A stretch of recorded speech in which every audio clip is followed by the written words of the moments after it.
In this video, I demonstrate how to use Snow Studio 3 to capture Snowflake macro images. In the previous video on assembly and calibration, you were shown how to attach the mounting posts to the platform. In the kit, you'll notice a second set of mounting posts. Attach those directly behind the first. And the reason for that is related to backgrounds. If you're using a background, such as the blue metallic slide provided in the kit, you have two options. You can mount that directly behind the snowflake on the first set of mounting posts, or you can put more distance and add it to the second. And what you'll notice is that the appearance of your background changes at those two different locations. So play with that and see which one you like best, and use the one you like best. Also in the kit, you'll notice what we call the satellite platform, and I'll explain its purpose now. Snow Studio 3 is designed for use with cameras using the little big shot macro lens. If you're using a bridge camera and the Raynox lens, or a DSLR with extension tubes and macro lenses, then the distance of Snow Studio 3 may be insufficient for your focal length, in which case, instead of attaching the mounting post to the platform, you would attach them to the satellite platform, and then simply locate the satellite platform behind Snow Studio 3 at a distance adequate and sufficient for your gear. With all that done, let's move right into Snowflake macro photography. The first thing we want to do is talk about camera settings. When shooting snowflakes, use either P mode or one of the manual modes. This allows you to make a few changes, such as the ISO. Use the lowest ISO possible for the smoothest image possible. In the case of this camera, that's ISO 100. Next, set your exposure value for -1/3 as a starting point. You can always adjust that later.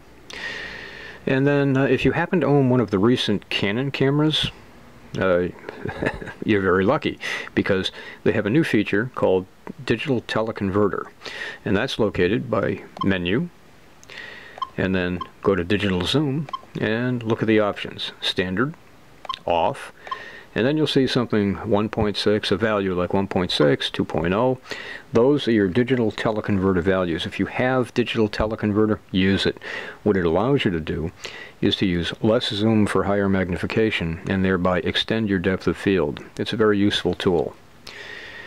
And lastly, have the flash disabled. Next, if you're using a background, select your background and position it onto the magnets. Next, if you've watched the video on how to transfer a snowflake from the velvet to a microscope slide, then you understand how simple of a process that is. So, we don't have snow flying yet, so instead of a snowflake, I'm using a faux flake. And as soon as snow does start flying, I'll remake this video. But this will get the point across nicely. Take your snowflake and attach that to the magnets of the mounting post as well. Next, set your desired zoom level. And then, using this thumb wheel here on the rack, fine-tune your focus.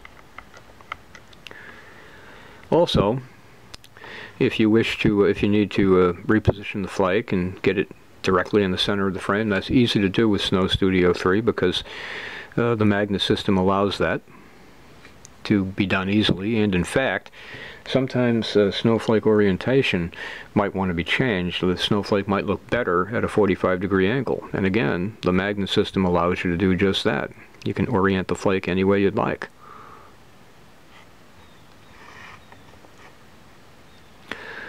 Once you've got your zoom level set and your focus tweaked in, if you're using front light or backlight, make some adjustments to that according to your preference, and then set the camera's timer for 10 seconds. Then push halfway to focus, push the rest of the way to shoot, and during your 10-second wait time, you can tweak the focus if you like. Then hands off, let Snow Studio 3 and the camera do the rest, and voila! Perfect snowflake macro. Let's go over those steps one more time. Select your background, position it where you'd like it. Mount your snowflake. Set your desired zoom level. Position the snowflake in the middle of the frame. Rotate it if necessary.